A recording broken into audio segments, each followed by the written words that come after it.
Que ahora sí, buenos días muchachos y muchachas. Bienvenidos a la lección 3 del curso de arquitectura de computadoras. El día de hoy vamos a estar hablando sobre el tema de infraestructura de software. Entonces, en la agenda de hoy vamos a hablar un poco sobre el ensamblador, el linker, loader, lenguajes de alto nivel, simuladores. Creo que esa parte de relación con el sistema operativo no está ahorita y les voy a hacer una introducción a un concepto que se llama RISC y CISC. Entonces, bueno, para comenzar, veamos algunos conceptos importantes. Los programas que convierten un programa de usuario escrito en algún lenguaje a otro lenguaje se llaman traductores. Entonces, bueno, no sé, según Wikipedia hay una eh, definición muy amplia sobre lo que son los traductores. Pueden descomponerse, bueno, en varios tipos distintos. El lenguaje en el que está escrito el lenguaje original se le llama lenguaje fuente y el lenguaje al que se convierte, o lo que convierte el traductor, se le llama lenguaje objetivo. Ese se utiliza en la traducción cuando se cuenta con un procesador para el lenguaje objetivo, pero no para el lenguaje fuente. Intenté hacerle sentido a esto porque hubiera pensado que hubiera sido al revés, pero bueno, en todo caso, les voy a dejar una lectura del Tannenbaum al final de la clase, que habla, bueno, o que elabora un poco más al respecto sobre ese tema. Entonces, bueno, yo les voy a dar aquí un resumen, ¿verdad? Y bueno, les tocará a ustedes ampliar un poco con la lectura. Ok, en la traducción, el lenguaje fuente se convierte en un programa equivalente llamado programa objeto o programa binario ejecutable. En el lenguaje ensamblador, bueno, ya cuando empecemos a adentrarnos un poco más en algunas semanas, vamos a ver que cada línea de código en ensamblador produce una instrucción de máquina. Eso es una correspondencia uno a uno. Mayoritariamente hay algunas instrucciones que tal vez hacen un poco más por dentro, pero eso no está visible tal vez al programador. En general, van a ver que la programación en lenguaje ensamblador es algo lenta y propensa a errores. O sea, siento que es un poco más complejo y complicado que programar tal vez en lenguajes de alto nivel, que son más amigables con nosotros los humanos. Pero el lenguaje ensamblador sí efectivamente es mucho más eficiente en términos del rendimiento de hardware y bueno, del diseño del, del software mismo, del algoritmo. Que les había mencionado que las instrucciones en ensamblador son representadas por mnemónicos, que los mnemónicos son palabras o cosas que nos ayudan a recordar algo de una manera más fácil. Entonces les había dicho que los nombres de las instrucciones en ensamblador pues hacen una alusión bastante directa y sencilla en la menor cantidad de letras posibles. La instrucción, bueno, vean que move hace alusión a la palabra en inglés move, que es mover. Entonces aquí lo que estamos haciendo es mover o cargar de alguna manera o guardar incluso si se quiere el número 5 en un registro que se llama EAX. Entonces, bueno, en este caso EAX, o bueno, simbólicamente podemos decir esto. EAX va a tener el número 5. Esta otra lo que va a hacer es add, bueno, esta queda tal cual, add es sumar. Le suma 10 a lo que contenga EAX. Entonces al final, después de esta instrucción, EAX va a contener el número 15, ¿verdad? Que bueno, habíamos hablado de otros mnemónicos Profe, también. Sí, una pregunta, ¿usted graba las sesiones o no? sí, aquí ahorita mismo la estoy grabando, solamente que la grabo digamos, desde el escritorio, no desde la aplicación.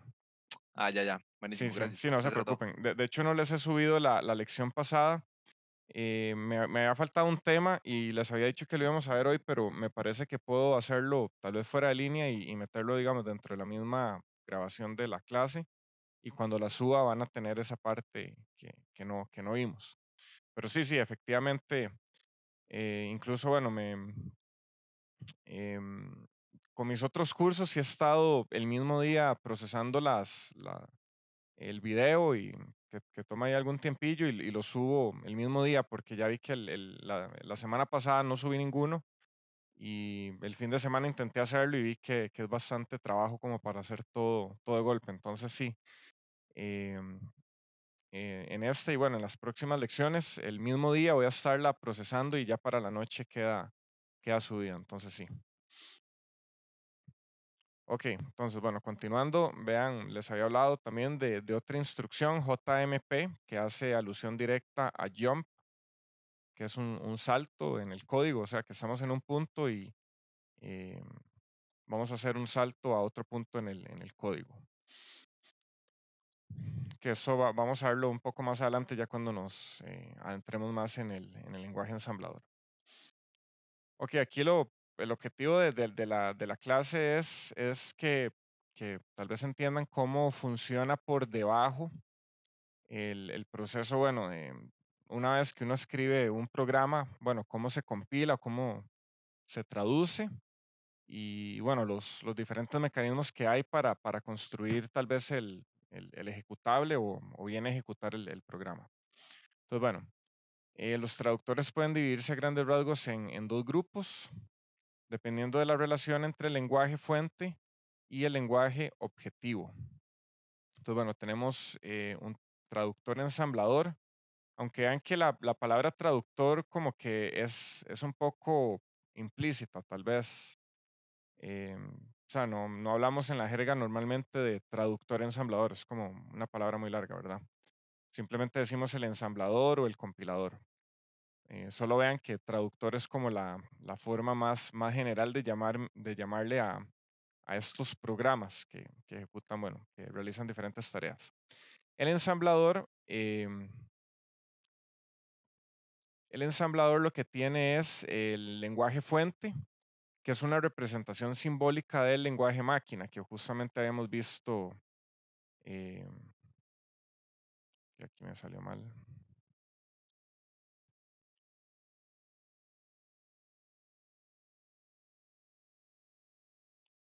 que habíamos visto, no sé, esta instrucción, mob,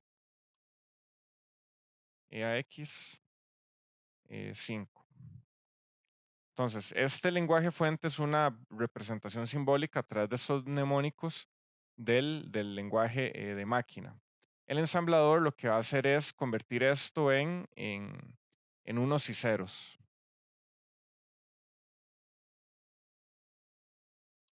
etcétera. Estos son, eh, bueno, las instrucciones como las va a entender la computadora. Entonces, bueno, como les dije aquí, por acá está el lenguaje ensamblador. También tenemos lo que es un compilador, en donde tenemos un lenguaje fuente de alto nivel. Entonces, el compilador lo que va a crear es un archivo en el lenguaje objetivo, que es una representación simbólica del lenguaje máquina o lenguaje máquina numérico. Que el lenguaje ensamblador va a variar de acuerdo a la arquitectura, o sea, no hay un único lenguaje ensamblador, como hay un único C, ¿verdad? Va a depender del procesador en el que estemos trabajando. Entonces aquí hay algunos ejemplos de algún programa, realiza alguna tarea, no sabemos cuál es en este momento, pero que para que vean más o menos, bueno, qué tienen de común y qué tienen tal vez de diferencia. Entonces, bueno, vean que mob o, bueno, mov o move en este otro, tal vez lo hace un poco más largo. Bueno, por aquí tenemos add. Aquí le agregan un punto L, que, bueno, en este caso no tengo en contexto qué significa. Entonces, bueno, por aquí solamente tenemos move y add, solamente tenemos esas dos operaciones. Sí logro reconocer acá que EAX es el nombre de un registro justamente de la arquitectura de Intel, que es la que vamos a utilizar. Entonces, bueno, aquí en el Motorola, bueno, aquí dice que el DO o D0 es un registro, al igual que EAX. Y bueno, aquí está reservando, bueno, DW es Double Word. Vean el equivalente por acá. Entonces, bueno, aquí lo que está haciendo es reservar espacio con bytes inicializados. Y bueno, por acá tenemos UltraSpark, que aquí, bueno, no logro reconocer mucho tampoco. Bueno, por aquí hay un add. Me imagino que un set es darle algún valor a algún registro. Aquí dice los bits en orden alto en la dirección de J. Ok, entonces, bueno, lo que quiero que hagan con eso es que cada lenguaje es diferente, o sea, no esperen que todos los ensambladores sean iguales, cada uno tendrá su forma y de alguna manera tendrán algunas similitudes. Entonces vean que tal vez traducir un programa en ensamblador de una arquitectura a otra no es un trabajo así como muy directo. Creo que se podría realizar eventualmente, o sea, hay que tener buen conocimiento de ambas arquitecturas, ¿verdad? Para poder hacer esa migración o traducción de un lenguaje a otro. Pues bueno, aquí tenemos algunos ejemplos de algunos ensambladores populares. Tenemos el Turbo Assembler que se le llama TASM.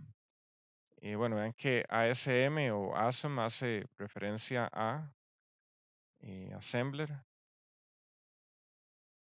No sé si lo escribían. Bueno, tenemos por acá el otro que es el Microsoft Macro Assembler que le llamamos MASM. Ese es el que vamos a estar utilizando para esta versión del curso. Les mencioné que no soy un usuario así muy asiduo de Linux, entonces bueno, planear un curso utilizando justamente este GAS, que es el GNU Assembler, pues tomaría algún tiempo. Entonces bueno, mi primer enfoque es comenzar con MASM y tal vez dejar el curso formulado como tal y luego empezar a migrar poco a poco hacia, hacia Linux, tal vez en el futuro. Que entonces, ¿cómo es el proceso desde que escribimos un programa en un archivo de texto a la memoria o hasta que se ejecuta? Entonces, bueno, comenzamos con código fuente en algún lenguaje de alto nivel, puede ser C++ o Java por ahí. Entonces, bueno, utilizamos el compilador, el cual se va a encargar, valga la redundancia, de compilar el programa, el cual nos va a generar un programa ensamblado. Que el ensamblador va a unir porciones de código que pueden venir del programa original, pero también tenemos lo que se llaman bibliotecas, que hay programas que son muy utilizados de manera recurrente, incluso dentro de un mismo sistema operativo. Entonces, cuando un código va a ser reutilizado varias veces, lo mejor es ponerlo en una biblioteca. Entonces, vean que es como ya un código escrito. Tal vez no sabemos cuál es el código fuente, solamente tenemos los archivos de la biblioteca que podemos agregar a nuestro proyecto. Entonces, el ensamblador se encarga justamente de unir o bien de tomar el código necesario, bueno, de la biblioteca cuando lo estamos llamando y lo une con el código que nosotros escribimos. Entonces, bueno, el linker es el que se encarga de unir los pedazos de código generado en uno mismo. O sea, pone todas las instrucciones en una misma, en un mismo espacio de memoria. Y el loader es un programa del sistema operativo que es el que se encarga de cargar, de ahí el nombre loader, de cargar el programa en la memoria de la computadora. Y ahí es cuando uno ya puede ejecutarlo. Que entonces la traducción completa de un programa fuente requiere en este caso dos pasos. La compilación o el ensamblado de los procedimientos fuente que acabamos de desarrollar y seguidamente el enlazado de los módulos objeto. incluso dentro de un proyecto bastante grande vamos a tener pues una cantidad bastante extensa de archivos. eh, Cada uno hace su propia tarea. Entonces vean que vamos a tener un montón de módulos, objetos sueltos. Y nuevamente, el linker es el que se encarga de hacer todo el enlazado para que el programa como tal tenga coherencia. Entonces, la función del enlazador es reunir los procedimientos traducidos por separado y enlazarlos para que se ejecuten como una unidad llamada por un programa binario ejecutable. Entonces, en Windows, los módulos objeto tienen la extensión .obj de object y en Unix van a tener la extensión .o. Una vez que generamos un ejecutable en Windows, vamos a tener un archivo o programa con la extensión .exe y en Unix, como ya sabrán tal vez, los programas binarios no tienen extensión. Entonces, bueno, ¿cómo trabaja el enlazador?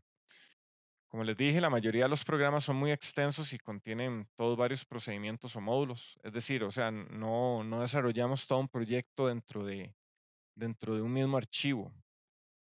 Sería bastante difícil. Entonces, bueno, por eso siempre queremos romper el problema en problemas más pequeños y ahí es donde hacemos muchos archivos distintos. Nuevamente, también hay porciones de código que vamos a utilizar que van a provenir de alguna biblioteca. Que hay bibliotecas estándar de C, que ya trae el lenguaje, podemos incluirlas o no. Em, Incluso podemos hacer nuestras propias bibliotecas o bien el proyecto que estemos creando posiblemente pueda convertirse en una biblioteca también. Hay formas de compilar código para que quede en una biblioteca, ya sea dinámica o estática. Entonces, la generación de un programa binario ejecutable a partir de una colección de procedimientos fuente traducido de forma independiente requiere justamente un enlazador. Entonces, tenemos procedimientos o programas o archivos independientes. El compilador lo que se encarga es de generar los módulos objeto de cada uno de estos archivos. Vean que aquí podemos estar con un punto C y aquí vamos a terminar con un punto OBJ, que son los módulos objeto. Y justamente el enlazador se va a encargar de tomar todo esto y hacerlo un único programa binario ejecutable. Ahorita vamos a ver un par de detalles más, justamente acá. Entonces, bueno, ¿cuáles son o cómo realiza las tareas el enlazador? Primeramente, cada módulo objeto se carga por separado en espacio de direcciones individual. Esto puede ser ya sea memoria virtual o algún archivo en disco. Entonces, bueno, vean que aquí tenemos 4 módulos distintos que los vamos a ubicar, bueno, por medio de una letra, A, B y C. Que vean que esos son rutinas o programas independientes de cada uno. Entonces, bueno, el módulo A comienza aquí en la dirección en 0 y nos dice saltemos a la dirección 200, pase a X y ahora llame a B. Entonces, bueno, por acá tenemos otra rutina. Comienza aquí en 0, nos dice saltemos a este lugar, pasen Q a X, luego llamen a C. C va a estar por acá. Entonces, bueno, vean que puede haber alguna relación entre, entre estos módulos. Alguno puede llamar al otro, pero inicialmente todos van a estar en direcciones o en espacios separados. Vean que ese paso trata de crear una imagen exacta del espacio de direcciones virtual del programa ejecutable dentro del enlazador. Entonces, bueno, esto nos va a dar lo que se llama el problema de reubicación. Pueden leer un poco más al respecto en la lectura que les voy a dejar.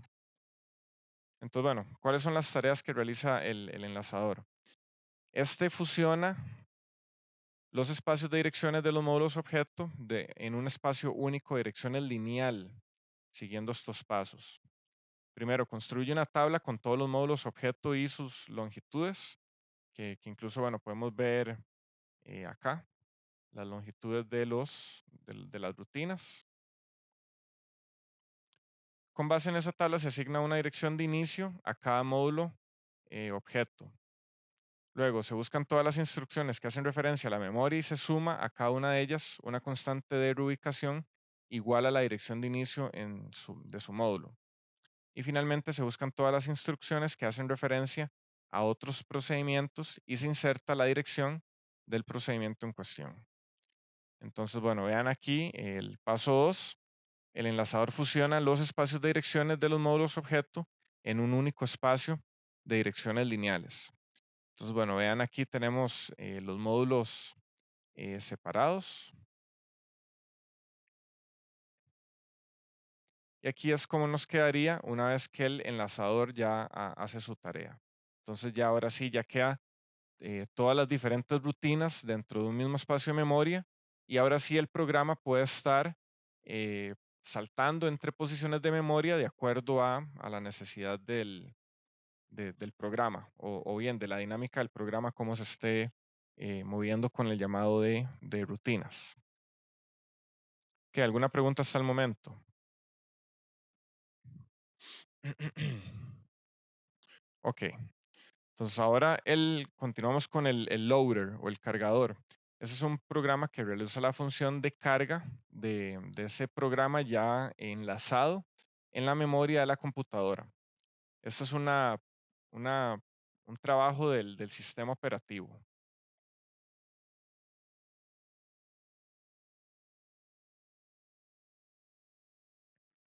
Entonces, el enlazador lo que hace, el loader, lo que hace es pasar el programa objeto en memoria e inicia su ejecución. Entonces, bueno, ya podemos ver acá tal vez un flujo un poco más simplificado de este proceso desde que escribimos un programa hasta que lo ejecutamos. Comenzamos con un programa fuente, lo ensamblamos, esto nos crea código objeto. El linker lo va a enlazar en un programa ejecutable único y el loader se va a encargar de cargarlo en memoria, donde ya va a poder ser ejecutado. Que entonces, aquí, bueno, podemos hacer un ejemplo práctico de un programa bastante sencillo en C.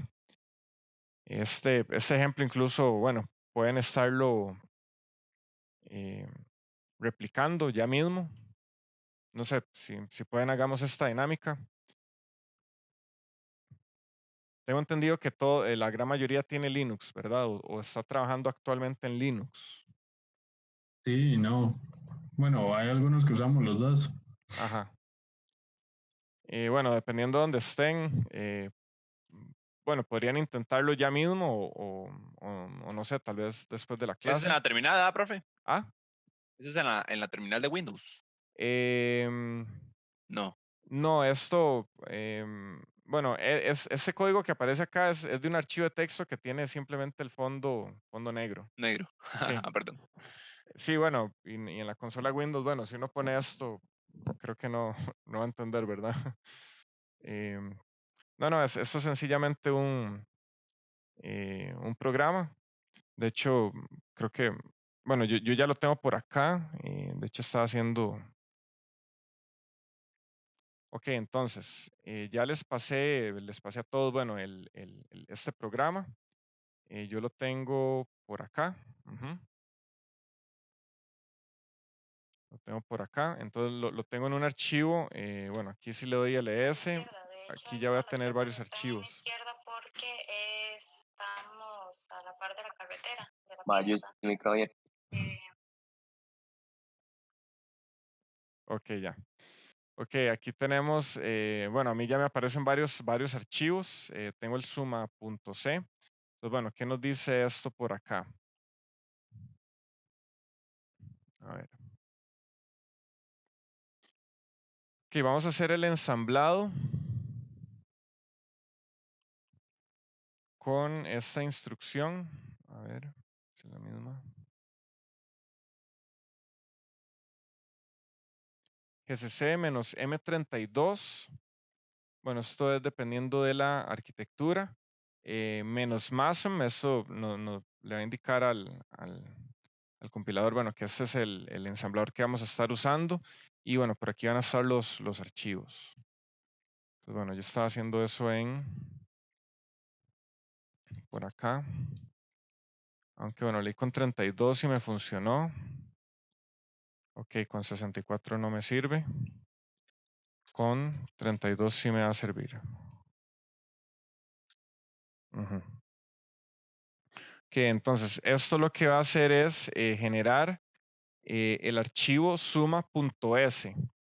Entonces, si abren el archivo suma.s, van a ver algo pues parecido a lo que sale acá, que esto ya es lenguaje ensamblador. Entonces, bueno, yo lo tengo por acá.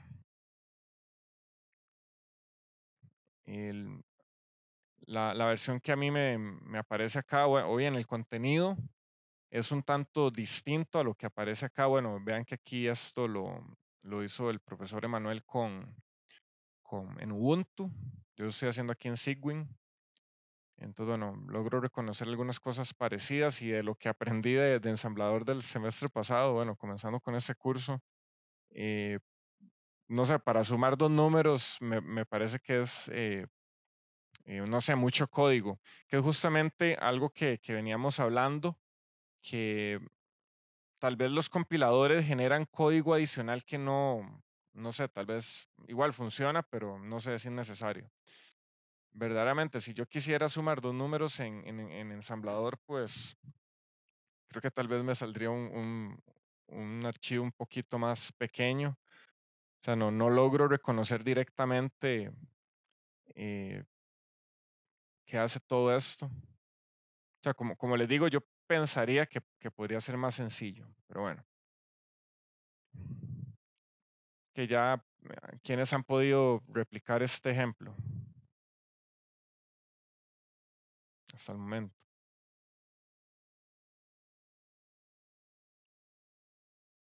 Profe, una Sí, pregunta.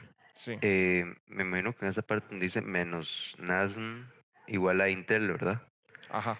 Eso depende de que si usted tiene un chip Intel o no, o simplemente se usa así en todas las máquinas. Aquí lo que le está diciendo es digamos, el ensamblador objetivo. Creo que aquí se puede cambiar incluso a TASM o, bueno, habría que revisar también la guía de GCC para ver cuáles opciones se pueden poner acá. Digamos, en esta en particular estamos viéndolo para la arquitectura de Intel, pero bueno, hay otras arquitecturas, hay que ver también cuáles están soportadas, pero o sea, si nos fuéramos a buscar en el manual de GCC, podríamos ver cuáles son las opciones de esta bandera, ¿verdad? Ok, Sí, gracias. ok. Ok, ¿quiénes han podido replicar el ejemplo?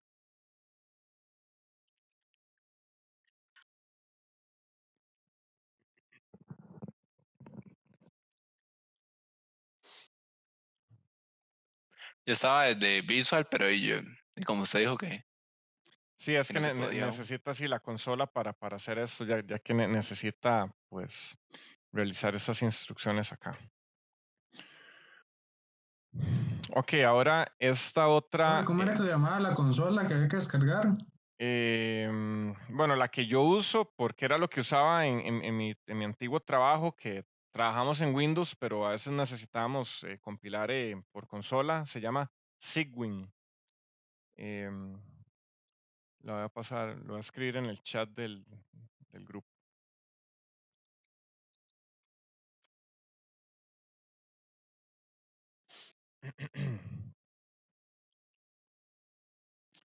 Ok, entonces ahora con esta línea que aparece acá, lo que vamos a hacer es generar el programa objeto, que es el suma.o.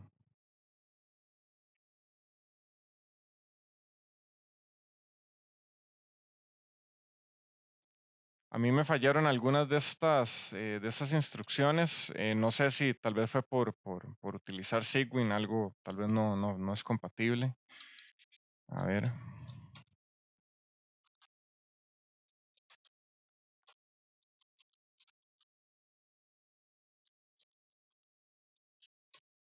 Ok, bueno, esto sí me funcionó. Esto me genera el archivo Profe, suma.o. Sí, esos programas son seguros, sí, no hay problemas. Cygwin. Ajá. Sí. Bueno, esa consola Cygwin sí es segura, ¿por qué? No, es que la página que lo descargué se veía como rara, pero no, todo No, no, bien. no, no. No, sí, es completamente confiable, tranquilo. Ok. Sí. Ok, entonces, bueno, ya con esto, con esta línea que está acá, se genera el archivo .o, que ese es el programa objeto. Si yo le doy por acá file suma.o, y bueno, me tira esta información, que bueno, hay que ver, bueno, tal vez ver algún manual para ver qué significa exactamente cada cosa. Y salen algunas cosas parecidas. Bueno, Intel 8386. ¿Qué más? Sí, hay que ver, bueno, hay que ver qué significa esto, esta información. Que ya lograron generar el archivo .o, los que tienen la consola disponible. Profe, bueno, yo estoy en Linux Ujú, y me tira ahí un montón de errores ahí, sí, como basura al final de la línea, no sé qué. ajá. Pero ¿cuál? ¿Esto de file suma.o o intentar generar el archivo .o? Intentar generar el archivo .o. Ujú. Sí, bueno, habría que ver cada caso especial. O sea, como les digo, bueno, algunas de esas líneas que aparecen acá no me funcionan a mí particularmente por tal vez que yo estoy usando Cygwin o no sé, tal vez, no sé si será la versión de Linux que estén usando. Pero bueno, igual, si no pueden realizar ese ejercicio, no hay tanto problema. O sea, no va a ser parte fundamental del curso, solamente para que vean, bueno, ejemplos de lo que estamos viendo ahorita. Entonces, bueno, a mí la instrucción que no me está funcionando es esta, readelf suma.o. A ver,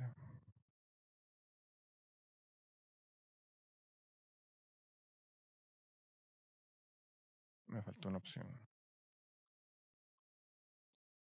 -a. A ver.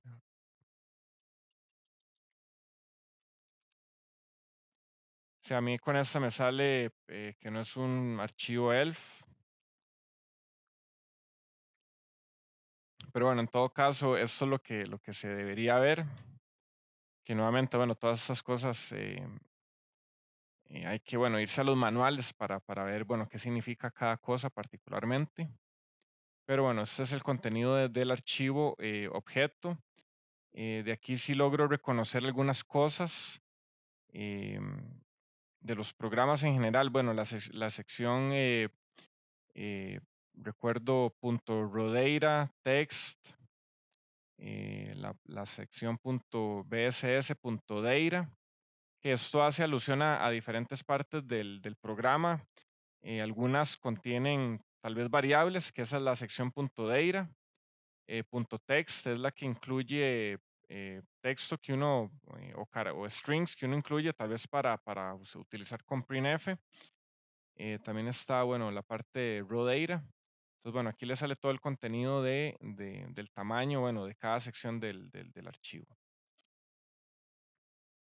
Luego, teniendo el archivo .o, podemos hacer el enlazado. Creo que esta línea, como aparece acá, no me funcionó.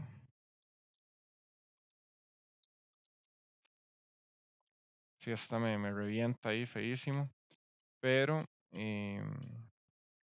sí logré hacerlo con otro. Algo más simple, gcc-o suma.c. Esto me genera el archivo ejecutable. Entonces, bueno, vean que comenzamos con un archivo .c. Pudimos generar un archivo en ensamblador.s, que pudimos, bueno, ver su contenido. Luego pudimos generar el archivo .o, que es generalmente, bueno, cuando uno compila se generan los archivos .o. En este caso es muy sencillo porque solo tenemos pues un archivo, entonces el linker no tiene que hacer pues muchas cosas. Y después de hacer eso tenemos el archivo .exe. Entonces, para ejecutarlo le doy / suma, enter. Entonces vean que aquí me indica la suma es 10.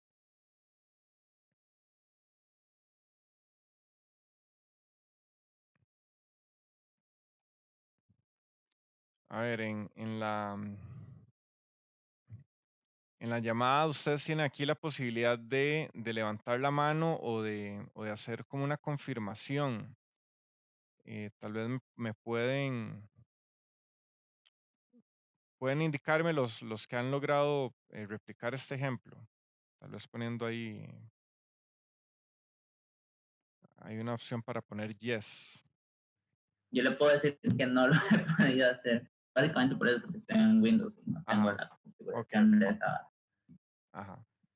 Pero bueno, tal vez para ir viendo si... Yo estaba intentando instalar esa vara de la terminal y como que pide seleccionar un pinchazo de paquetes ahí que yo no sé. Entonces Ajá. ocupo buscar un poco más de información para poderlo instalar bien.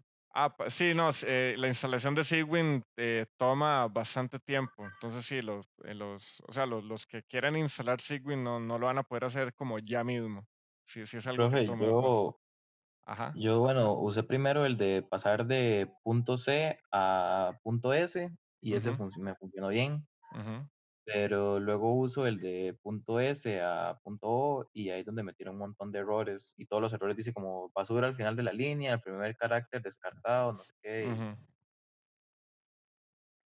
y así como ujú. 20, no sé, más. Sí, sí, a mí también me reventó esa, pero bueno, no hay problema. O sea, si no pueden replicarlo, no hay problema. Que eso es meramente para que vean, bueno, el procedimiento y los resultados intermedios. O sea, nuevamente, comenzamos con un archivo .c. De ahí podemos sacar un archivo de ensamblador, que no siempre, bueno, en realidad yo nunca lo hice cuando trabajaba en aquella empresa. O sea, nunca trabajamos en ensamblador realmente, entonces siempre teníamos todo en C. Y bueno, teníamos makefiles que hacían todo el proceso de compilación, que era bastante complejo. Y bueno, luego tenemos el enlazado. Y finalmente, bueno, ya poder correrlo. Profe, se crea un archivo suma.s, ¿verdad? Punto S se genera con con Con este, GCC, ajá, sí. bueno, GCC es la instrucción del compilador de C. Pero bueno, aquí están todas las banderas, pero sí, esa línea crea el archivo punto S, que es el de ensamblador. Sí, sí. ¿Y qué es lo que se hace con ese archivo? ¿Se corre o...? No, podemos verlo, o sea, lo puede abrir y visualizar el contenido, digamos, del archivo, que en este caso, bueno, el que yo tengo es este, que se parece bastante al que nos mostró aquí el profesor Emanuel originalmente. Mm, Es que no lo está abriendo. Ah, sí. Y que sale un código más largo que el que uno escribe. Ujú. Sí, ese Sí. es el ensamblador equivalente que generó el compilador. Entonces, bueno, con eso Ujú. también quería mostrarles que cuando uno compila, eh, se puede también, bueno, obviamente se genera código de ensamblador intermedio que, bueno, que no es visible a menos de que uno lo haga explícitamente. Pero lo que quería que vieran con esto es que un programa tan sencillo como sumar dos números, vean la cantidad de código que genera en ensamblador, que como les digo, de acuerdo a lo que sea hasta el momento de ensamblador, tal vez se hubiera podido haber hecho un poco más sencillo. Entonces, no siempre se puede confiar del compilador. O sea, el compilador trata obviamente de hacer el mejor trabajo que pueda, pero eh, llegan algunos momentos donde hay que, bueno, arrollarse las mangas y meterse a programar en ensamblador si ya que uno quiere hacer algo ya un poco más optimizado y tal vez que no haya código basura. Ok, bueno, luego ahí les va a quedar la presentación. Pueden ahí cada uno, bueno, intentar tal vez con más calma replicar este ejemplo, pero es solamente para que vean cómo, o sea, las etapas del proceso de compilación y ejecución de un programa y cómo se pueden ver los archivos intermedios. Ok, bueno, hay varios simuladores o se llaman IDE. ¿Qué significa IDE? Se me fue.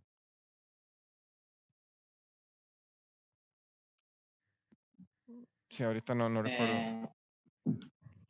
Ujú. ¿Alguien recuerda qué era IDE? Se me fue qué significaban las siglas.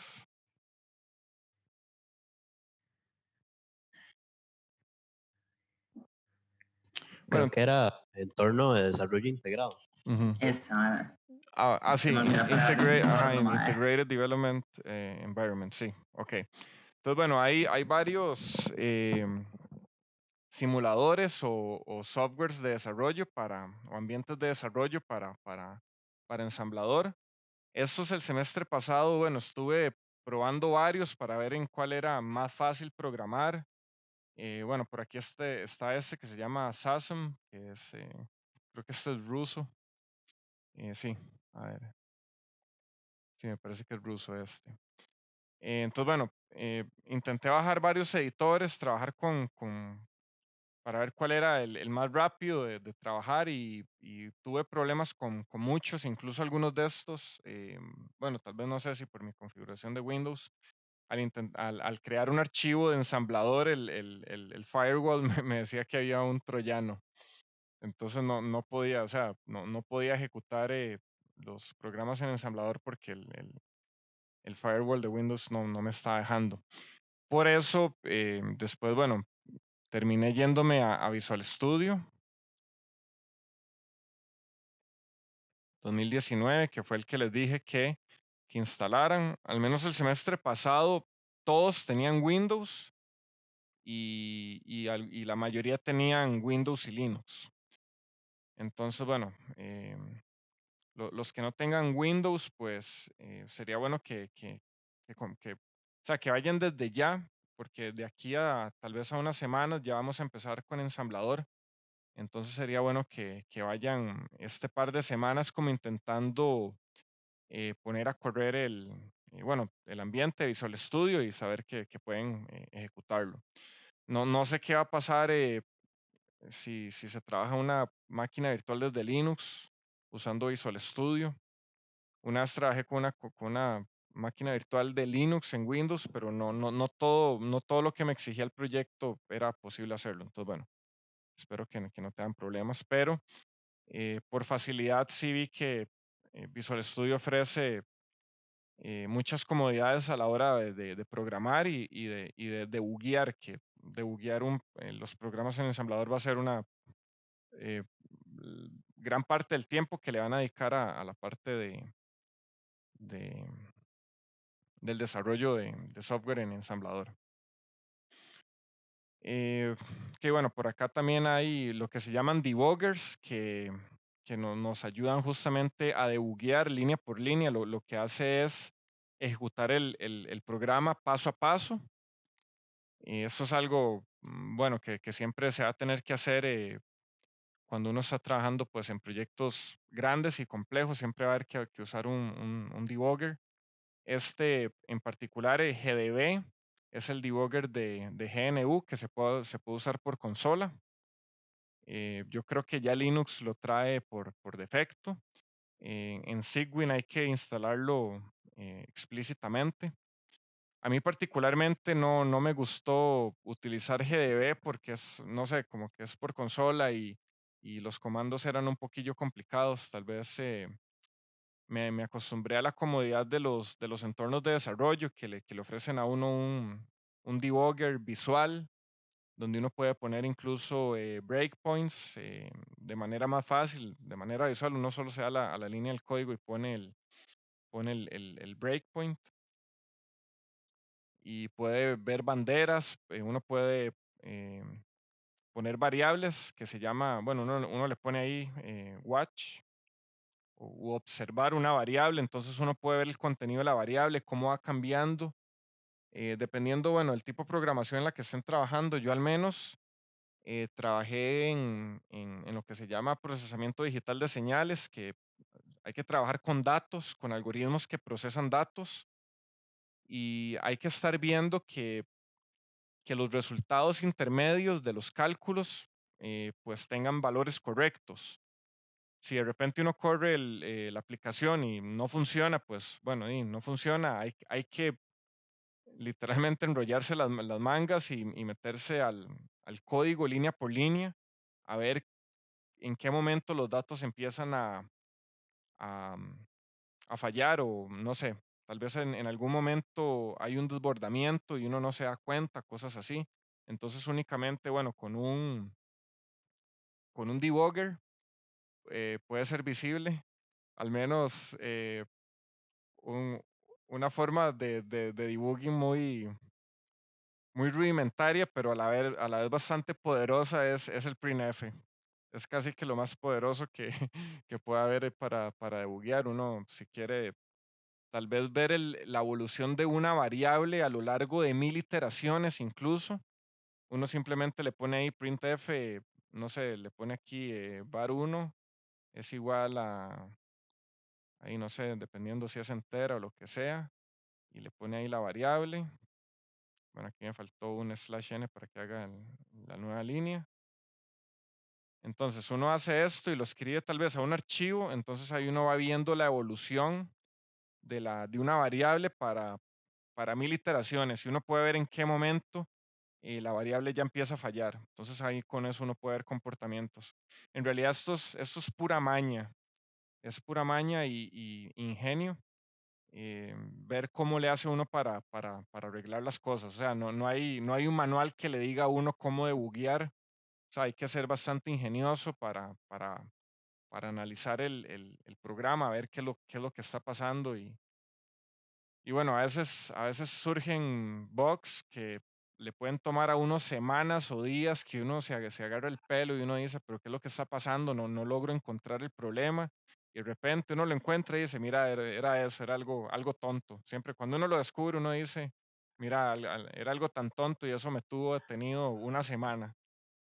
Entonces también para que, bueno, para que vean lo que es programar ya en la vida real. A veces es frustrante quedarse trabado por días con un problema. Ok, ahora para ir terminando un poco la presentación y les voy a dejar una lectura. Más adelante les pongo la información en el TEC digital. Entonces, bueno, hay una lectura asociada donde pueden, obviamente los libros vienen con mucha más información de la que yo puedo tal vez recitar de memoria. Entonces siempre es muy importante que vayan a los libros, que lo lean todo y entiendan todo lo que ahí se explica. Que para terminar la presentación de hoy, vamos a revisar un tema aquí rápidamente, lo que es RISC versus CISC. Entonces, bueno, veamos qué es cada una de ellas. En la clase anterior habíamos visto lo que era el ISA o el Instruction Set Architecture, cuando estábamos hablando en contexto de lo que era arquitectura de computadoras. El set de instrucciones o la arquitectura del set de instrucciones está completamente ligada a la arquitectura. O sea, las instrucciones de una arquitectura son un reflejo de cómo es la arquitectura físicamente. Entonces, o sea, las instrucciones de ensamblador justamente hacen alusión a cómo está construida esa arquitectura. Entonces, el ISA justamente es ese reflejo. Ese puede ser entendido como una interfaz entre el hardware y el software, justamente, como les digo, o sea, es un reflejo del hardware y lo vemos a través del software. El ISA nos define los tipos de datos, que si son enteros, flotantes, strings, los operandos, que si son de 16, 32 o 64 bits, que vean que todo eso tiene que ver con arquitectura. Los modos de direccionamiento, que no sé si no conocen el concepto, lo vamos a ver en unas cuantas clases. Cuántos registros tiene, si tiene, bueno, la memoria principal también, el modelo de entrada y salida, si tiene interrupciones, si tiene una ALU entera, o bien de variable entera, o una ALU flotante, o bien para variables flotantes, que eso es como para int, para variables tipo int, y eso es para variables tipo float. haciendo una alusión a C. Entonces, bueno, el set de instrucciones es un reflejo del hardware, básicamente. Entonces, existen varios tipos de sets de instrucciones. En particular, tenemos lo que se llama RISC y lo que tenemos CISC. Entonces, RISC significa Reduced Instruction Set Computer y CISC significa Complex Instruction Set Computer. Entonces, vean que cuando hablamos de RISC, pensemos inmediatamente en reducido o un set de instrucciones reducido y CISC es un set de instrucciones complejo. Entonces, bueno, veamos cuál es la diferencia.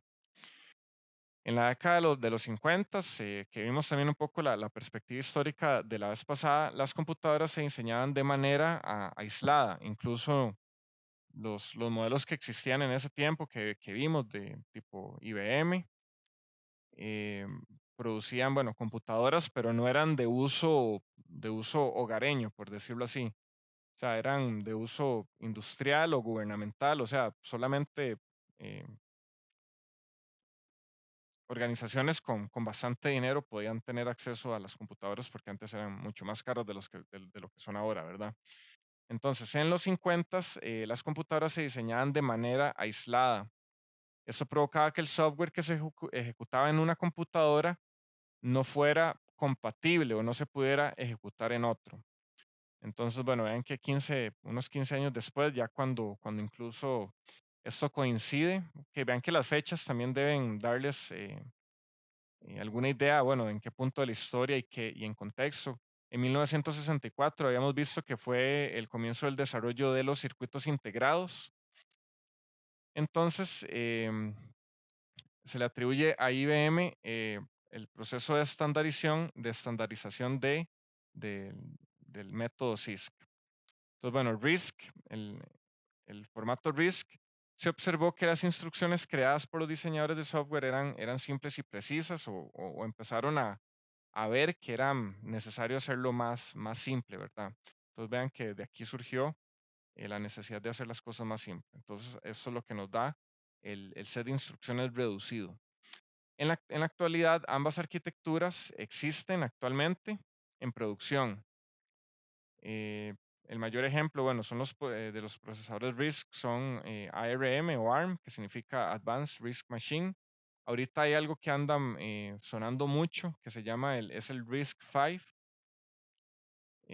Hay un libro, bueno, completo de ensamblador de RISC-V y creo que se podría hacer incluso un curso de estos completamente enfocado a RISC-V, pero bueno, espero poder incluirlo en el futuro. Entonces, bueno, ahora entendamos cuál es la diferencia o cómo funcionan ambos enfoques con un ejemplo. Entonces, en este ejemplo vamos a multiplicar dos números. En este caso, bueno, tenemos un número en la posición 2,3, o sea, la fila 2 y la columna 3. Entonces, el dato que está acá en memoria, vamos a tomar este y la otra está en la posición 5,2. Que vean que eso está en memoria. Entonces, ¿cómo realizaría la arquitectura CISC esta multiplicación? Lo complejo está tal vez por debajo, no va a ser tan visible para el programador.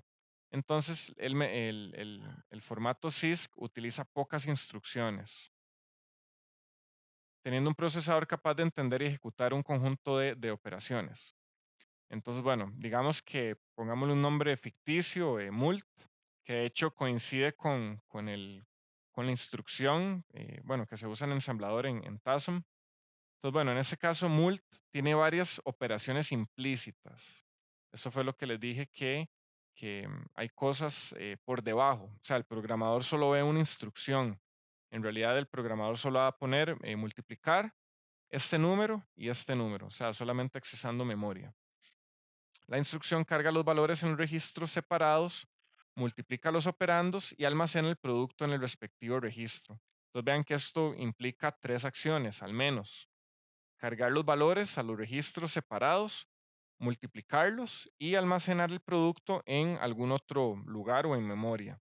Entonces vean que mult es una instrucción compleja, o sea, por dentro por dentro hace un montón de cosas que el programador no está viendo. O sea, el programador solo dice multiplique eso y ya, y no le importa cómo lo hace la computadora. Entonces vean que la complejidad del hardware se traslada al software. ¿Cómo realizaría esto la arquitectura RISC? Los procesadores RISC utilizan instrucciones simples que pueden ser ejecutadas en un ciclo de reloj. La mayoría de instrucciones se ejecutan en un ciclo. Entonces vean que en RISC la operación mult se va a dividir justamente en esos tres comandos que les dije. Cargar o load mueve los datos de memoria a los registros del procesador. En este caso, bueno, prod de producto, pero bueno, fácilmente esto puede ser mult también. De hecho, en el ensamblador de Intel es mult. Esta instrucción realiza el producto de los dos operandos y store mueve el dato a un registro o a memoria, dependiendo de dónde queramos guardarlo.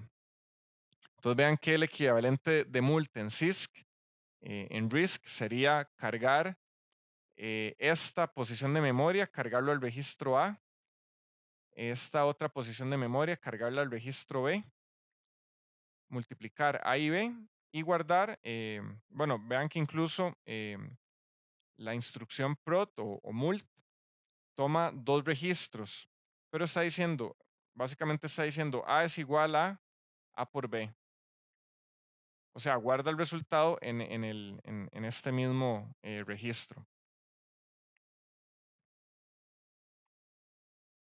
Bueno, al menos ese es el caso en TASM. Aquí, aquí nos está diciendo que bueno, hay que guardar explícitamente este valor, bueno, del registro A la posición en memoria, o podemos dejarlo en ese registro o donde queramos, se lo podemos asignar a otra variable. O sea, podemos hacer lo que queramos, bueno, con ese resultado. Entonces, bueno, vean cómo en CISC la complejidad está por debajo, tal vez.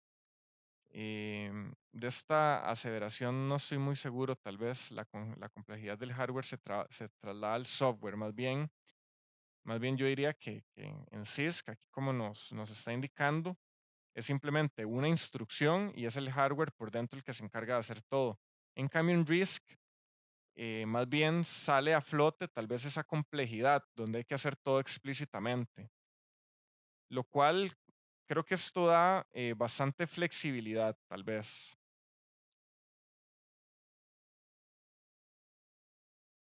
Esto nos da tal vez un poco más de flexibilidad a costas tal vez de saber un poco de instrucciones adicionales, pero tal vez nos permite tener mucho más control sobre la programación. Entonces, bueno, vean que el CISC enfatiza el funcionamiento del hardware, realiza múltiples ciclos de reloj por instrucción, o sea, una instrucción tiene por dentro varias instrucciones. Bueno, en este caso como load y store.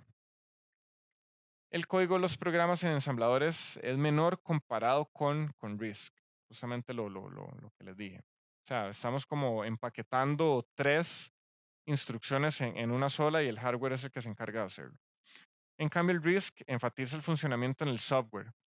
En general, realiza los ciclos de reloj de manera uniforme. La gran mayoría de instrucciones duran un ciclo nada más.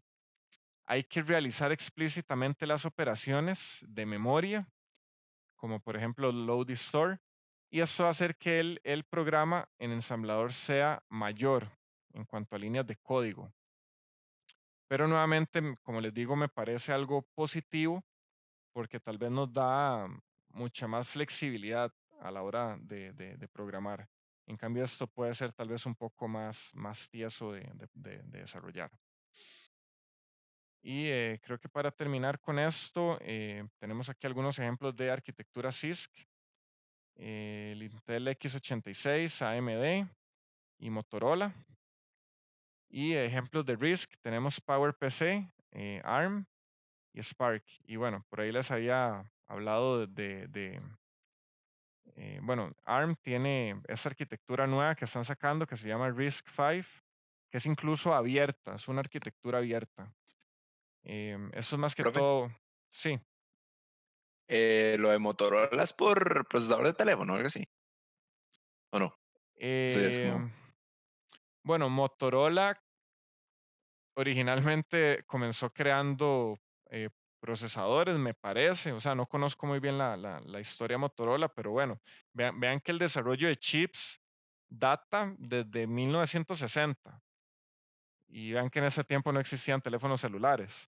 Entonces, muy posiblemente Motorola comenzó con la venta de chips y tal vez eventualmente migró a la creación de teléfonos celulares, que me parece Motorola ahorita ni siquiera es un gran competidor en el mercado, sí.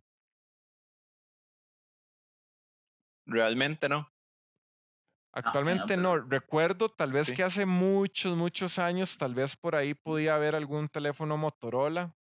Ujú. Me parece cuando yo era pequeño, me parece tal vez haber visto que habían teléfonos Motorola, pero sí, me parece que no lograron continuar tal vez en el mercado de teléfonos. Bueno, vean incluso que Huawei no existía hace 20 años, o al menos en la conciencia de las personas, al menos aquí en Costa Rica, ¿verdad? Entonces, sí, bueno, es una buena pregunta. De hecho, bueno, Wikipedia debe tener la respuesta que en qué año comenzó trabajando Motorola. 1928. 28, bueno, imagínense, tiene ya casi 100 años.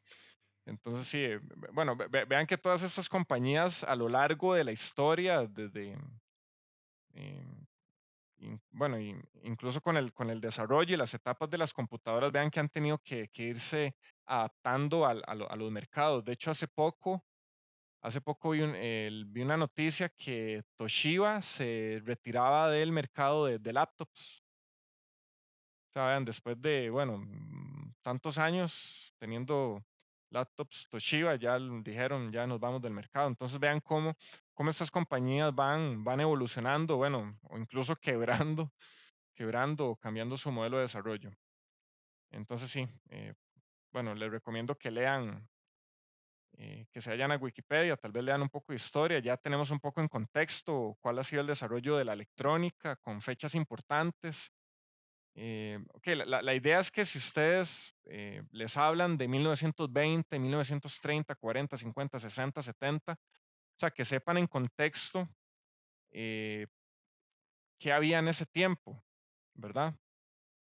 Que vean que esto es meramente cultura general, pero yo siento que enriquece mucho al profesional. O sea, no es lo mismo tener a alguien que solamente sabe programar a alguien que tal vez tiene un contexto más general de las cosas. Yo creo que es bastante enriquecedor. Entonces, bueno, a mí personalmente me gusta mucho la historia y bueno, cualquiera que quiera investigar en esto, bueno, ahí tiene Wikipedia libre para hacerlo.